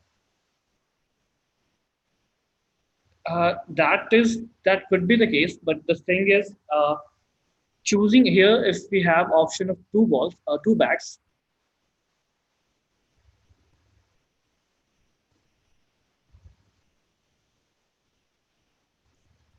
Okay, let me take this one question first. So, if we have an equally probable, it is both the two bags are equal probable. So you have to consider that probability also, right? It is not like we can't consider both of them as one ball because there is not equal proportion of red and black balls between both the balls, right? Both the bags, right?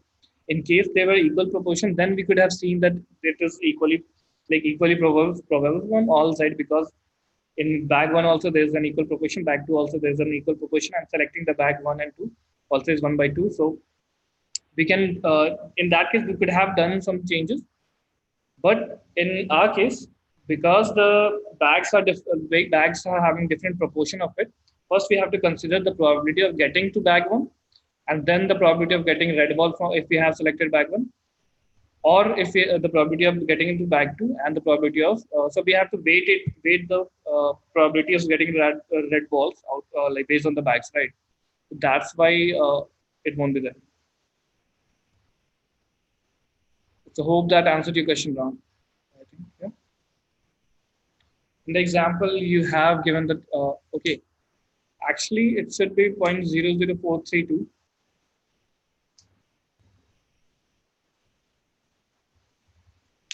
Otherwise option one is incorrect. So actually it is 0.00432. Sorry if you guys like according to my calculation at least. So the options, the correct options are one and three.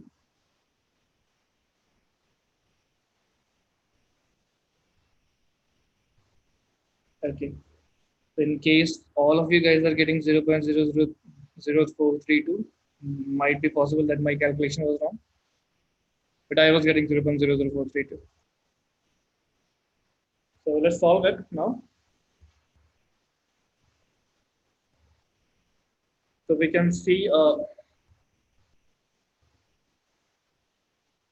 the probability of dt. First, we have to use dt, 0.6 into probability of adjoint, that that is zero point 0.1, no, zero point 0.4, sorry, adjective, probability of getting highest adjective, that is zero point 0.4, then probability of cost being noun, that is 0.3, into, if we see 0.5, we get 0.00432. So the option is correct actually, it seems. There might be some problem with the calculation. Just check it out once again. Maybe.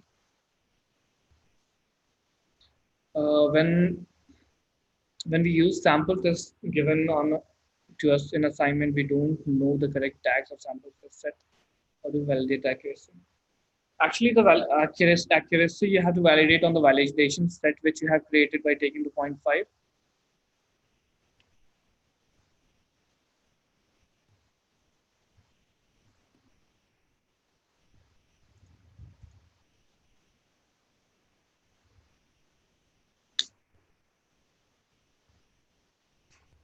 Okay. So unfortunately, I don't have the a slide for this, but I can walk you through the solution here. So let's start. Starting with the first option, probability of getting a DT for the word D will be zero point 0.6. Probability of getting an adjective for word high will be 0.4. Then probability of getting noun for the word cost will be zero point 0.3 as for the values.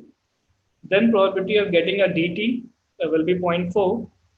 Probability of getting a adjective given DT will be zero point 0.3,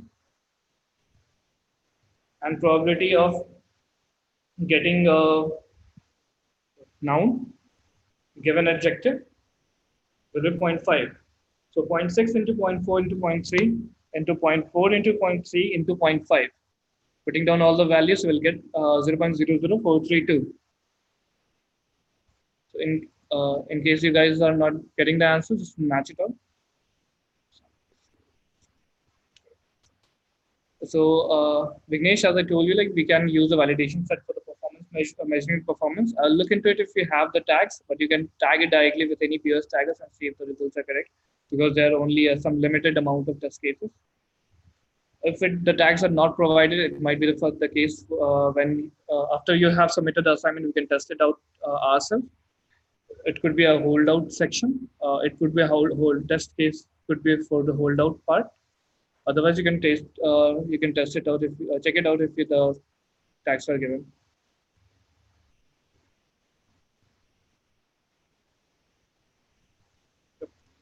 Just make sure the as Adi said, yeah. So the formula was correct actually.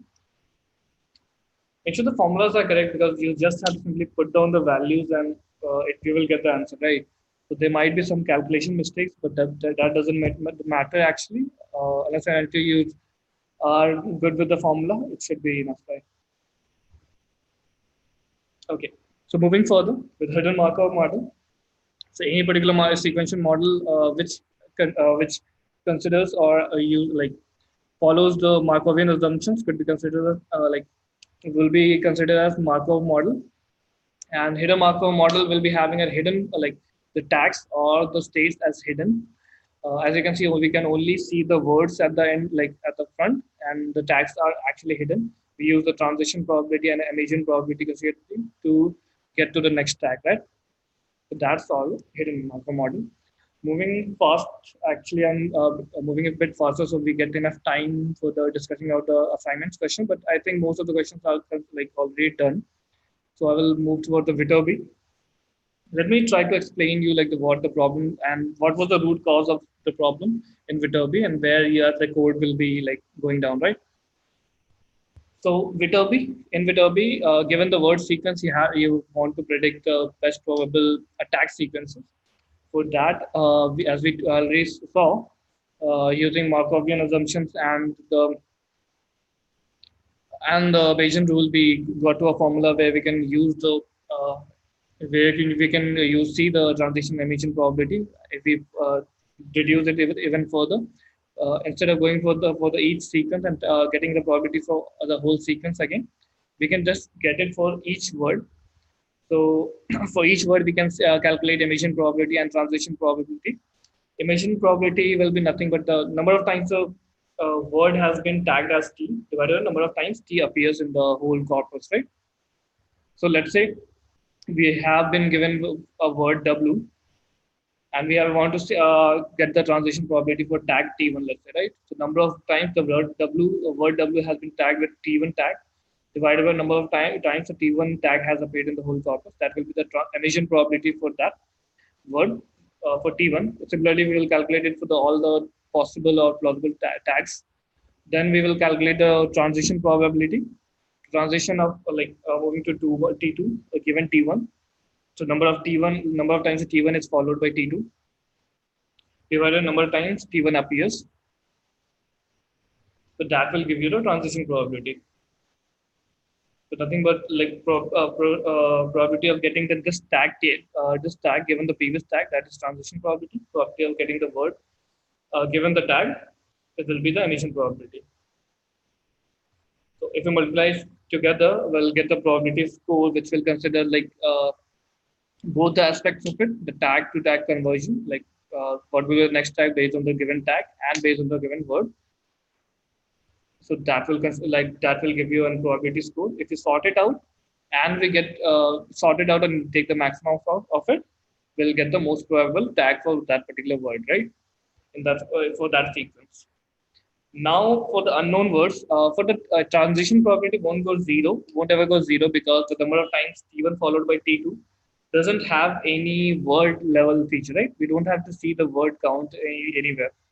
So we have to just take the count of T1 and T2 and T1 and T2 coming together and everything. So we don't have any problem with the transition probability. The main problem comes in while calculating the emission probability, where we have to calculate with the number of times W has been tagged as T. That will be zero, right? Because we haven't seen the word before anywhere. So, and if we multiply it with the transition probability, the overall probability score will be zero for all the possible tags, and the algo won't be able to choose any one of the tags, right? So Moving further, once we discuss it, we'll move towards the assignment part to save it, and then we'll discuss it what all options we have to just to modify the Viterbi, right? So the question is how does Viterbi heuristics help in reducing the number of calculations and getting the tag sequence? There are four options. You can just read it out, and you can. I think it is fairly straightforward. We'll wait around one more minute, and then we'll move towards the assignment. By the time, if you guys have any problem with the like understanding of Viterbi, you can post it out on the Q&A.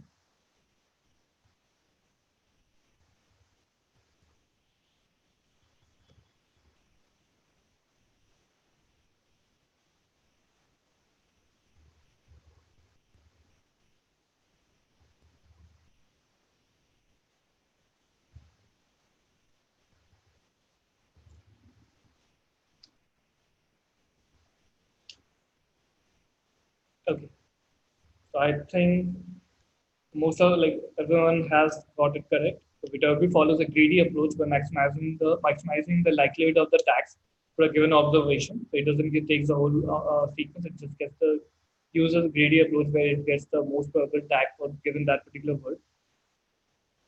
So that's out of the room.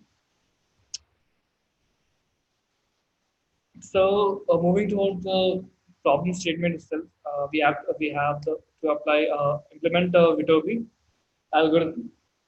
So as I already told you, the Viterbi algorithm fails with the unknown words. So most probably the cases where the Viterbi has failed will be the cases of the unknown words, right? So if we handle the unknown words correctly, we can use it. We can use it to improve the accuracy, right? So two methods to improve the accuracy would be rule based. Like first one will be like assigning the unknown words to directly the most frequent POS tag, that is the noun tag of the in the corpus. And as I already told you, that the morphological features, like in the example, a word ending with ing will be a VB generally. So that is the rule based. These all cover the rule based approaches. Probability based. So we were calculating the whole state probability using the by multiplying the transition probability and emission probability.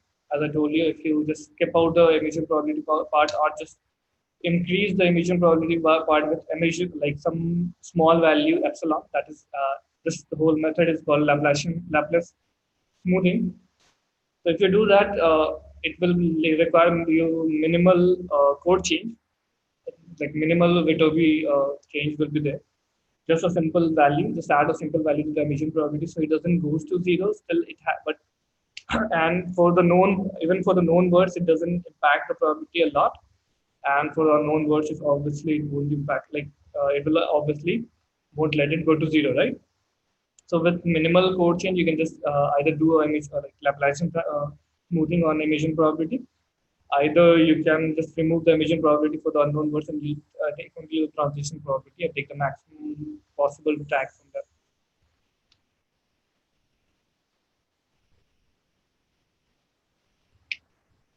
So, so the question is to for the Laplace smoothing part. So Laplace smoothing seems sorry for that. So Laplace smoothing seems is nothing but it is a fancy word. You can say that we want to uh, just stop the particular value or particular value variable from going to zero, right? From getting a value of zero. To do that, what we'll do is we'll add a small value epsilon, let's say 0.0001. If we add this to emission probability, it won't change much, right? If we do that, if we are getting an emission probability of zero point 0.6 and we change this to 0.06000001, it doesn't add like it won't, and we are doing it for all the tags, right? So it doesn't affect the our answer for known words. And in case we are getting the unknown words, the emission probability will come out to be zero. If we add a value of 0.0001, it won't go to zero and it will be actually 0.0001, right? If you multiply it to transition probability, it will scale it down though, but if we are taking the maximum out of the all the probability scores, state probabilities, it will still be the maximum based on a transition probability, right? The main difference comes where, because you don't have to change anything, you are just wherever you are using the emission probability, just add a minimum small value there, and it should take care of all of it.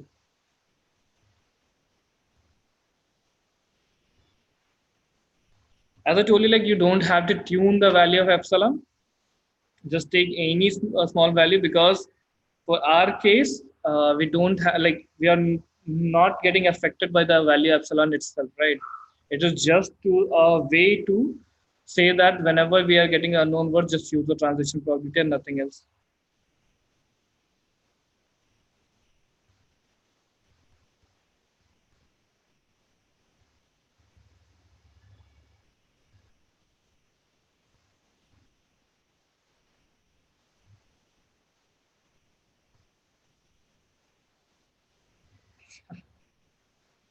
Okay, sorry for that, actually my bad. It should be transition probability, not emission probability.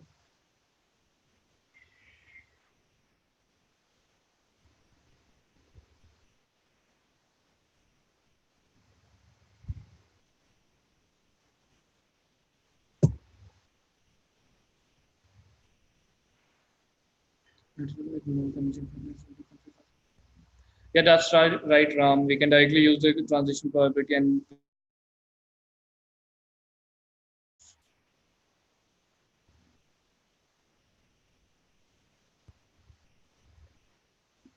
So as I told you, whenever you are writing the regex based modification, what you will do is you write it for the all the possible tags which you can think of, and at last of it, just write dot star. That is, if it is not getting for any other possible like previous tags, get it tagged to a most frequent tags that is present in the corpus, that is NN, right?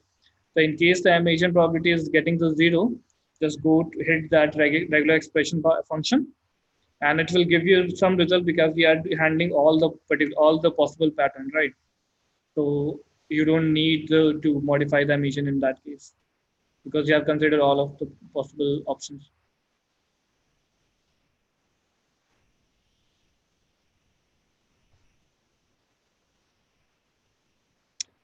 Uh, Adi, I think got like you got a bit confused there. We don't have to use a small value of transition probability value for with the transition probability. We have to add the small value with emission probability, because transition probability is never going to get to zero, right? It's the emission probability which is going to zero. So if we add the epsilon or the small value with the emission probability, it will never let it go to zero. And if it directly and at last, to get the state probability, we are multiplying it with the emission probability, right? With the transition probability. Sorry. So while doing that, what we are doing in case of unknown words, it will the whole all the state vectors uh, will be having only the transition probability, because the for the emission probability all will be having same values, right? So if we take the maximum out of it, it will be based on the transition probability. You have to show the results on both sample test data provided. Show the results on both sample test. Yes. So you have to show the results score for the validation side, and you have to show the results for the test cases also.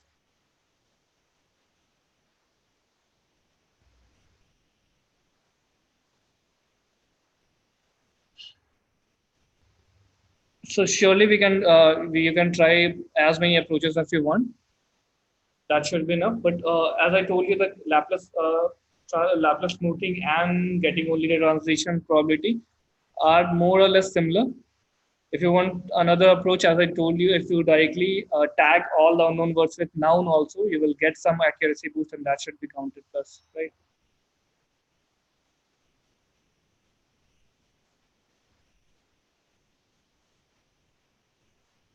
How to verify the results for sample data provided, as it is not done.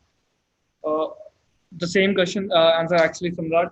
So in case I have to check back if the tags are provided or not to you guys. But in case it is not provided, you can point it out there that is the tags are not provided, and you have but you have given the results, and it might be so because it could be used as a holdout section, a holdout set, and for the later evaluation, right? So to see if you guys have not tuned the results or not, so we can see the test cases and see if the modifications have actually improved the whole algo for the unknown words, right? And in case the tags are provided, you can directly get the accuracy.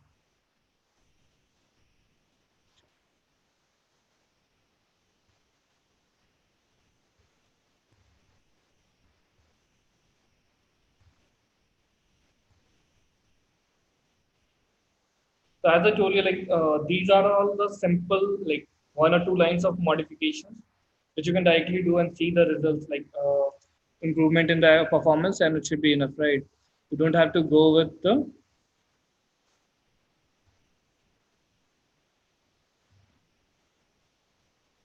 So as I told you, for the rule-based taggers, you go to the NLTK sites, and the option like the POS, it should just directly search POS tagging based on regular expressions regex. You will get a list of regular expressions for known POS tags, or just implement those tags in a function and just use it as uh, and just call that particular function whenever the emission probability goes to zero.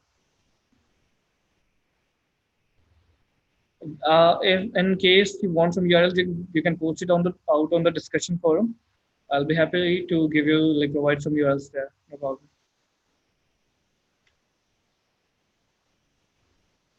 In case it will be easier if you guys all collaborate on the discussion forum, so everyone could help get help from there, right?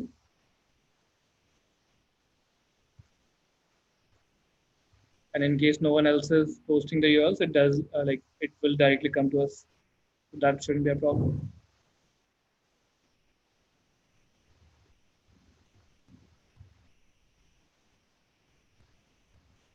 Okay. The tips for the assignment. So as I told you, CRF is bit would be a bit heavy lifting, bit of a heavy lifting in for this assignment. You can directly do few of the modification, and that should be enough. And you will, as you're reading CRFs, and I know you are like learning it right now, maybe, and you should be more confident with it. But you will get chances to use that CRF and other sequential models in the later part of it. Simple. Just I would like you guys to keep it simple and understand the simpler aspects of it also. So, and the second thing is you have to submit at least two modifications. So it's not compulsory that you submit only two. It is at least two, so you can submit as many modifications as you want if it's showing improvement, if it's giving improvement for the unknown words, right? So I would suggest you guys to, because I have given other options to you also, like few simpler options which won't need much code change and it should count actually. But I would like you guys to go for the also explore the morphology based bit of the modification which I told. Uh, and again, we have to implement the baseline Viterbi also along with the modification, and we have to compare the performance on both of it, right? To see if it is working, like if it has shown some boost in performance. And as I already told you in the assignment, it is clearly mentioned that you have to divide the data in test, train, and validation. And validation should not be a large set because it takes a long time to just evaluate on that. So you can take around 5% of it. And also, while writing the code, better if you guys just mention what all modifications are you doing, like the theoretical aspect of it, and just write it in the comment section. So it is easier for the graders to judge the whole theory first, and then it can see if there's some problem in the, let's say if there's some problem in the uh, code implementation also. If the theory part was correct and it made sense, you could get marks out of it, right? So better write the comments clearly. Better write it out like what methods you were trying in that particular section. So it will be helpful for you guys only. Yes, Harsh, you can do a train test split. Actually, here I have changed the vocabulary a little because we have the test set or the test sentences already given in the assignment as a separate part, and we have like we I have to name them differently, right? So the which one we are dividing is validation. I'm calling it as validation, and the one which is provided in the assignment for testing that I'm taking as test case.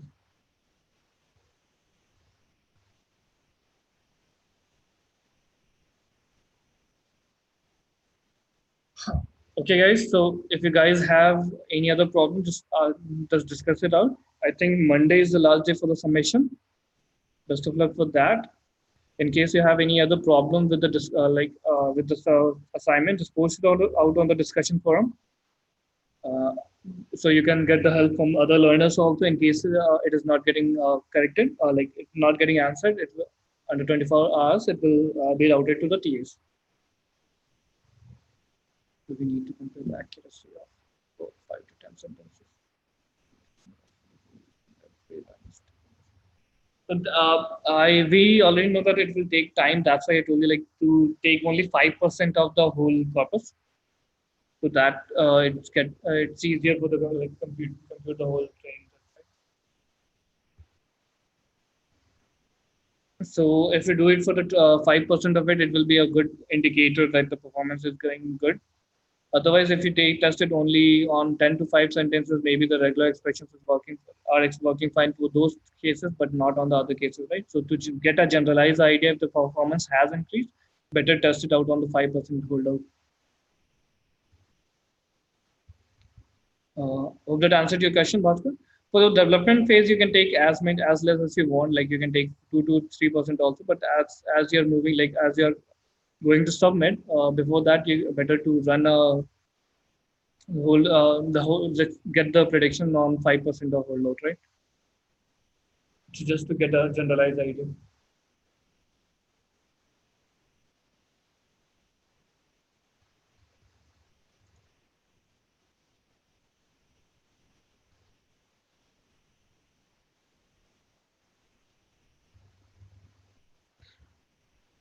Okay, guys. So hope you guys like the session. In case you had any problem, face any problem, sorry for that. But you can just write it out on the feedback section, so we can improve on that section later on for the new learners or for you guys going forward. If you want to include more examples, maybe or more polls questions, or if you want to, as I told you, like for this particular session, I had kept it more uh, computation like calculation heavy the polls.